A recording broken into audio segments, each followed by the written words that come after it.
तो जनाब अब मैं एक नज्म है अखबार, मैंने अखबार पर भी एक नज्म नहीं। हाँ, इको वारी सारी दुनिया बुआ खड़काया, इको वारी सारी दुनिया बुआ खड़काया, सरगी वेले ले आया अखबार फरोश अखबारा। कौन सुने लफ्जां दियां चीकां, कौन पढ़े खबरां, मावां दे कई बाल अयाने चुक खड़े खरकारां।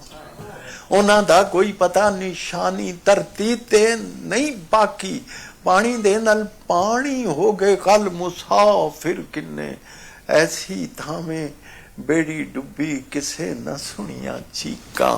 है जी, मुड़ कुछ मुड़ कुछ अन्ने लंबू ला गई अग बारूदां वाली, खबरां वाली के जनसी अज भी एहो दसिया।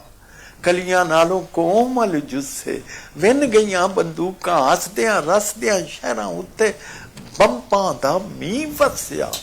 तौबा तौबा बंदियां दे की तौबा तौबा बंदियां ने की बंदियां दे भा की थी, मार गए कुछ तगड़े रल बिल, मर गए ने कुछ लिस्से। जेड़े अखर पढ़दा जावां अखियां दे विच रड़कण, जेड़ी सुर्खी नजर पवे ओ लहू विच भिजी दिसे। एडे कहर समय दियां अनवर जेड़ा खबरां वेखे, आपे अपनियां हड्डियां बाले, आपे बह के सेके।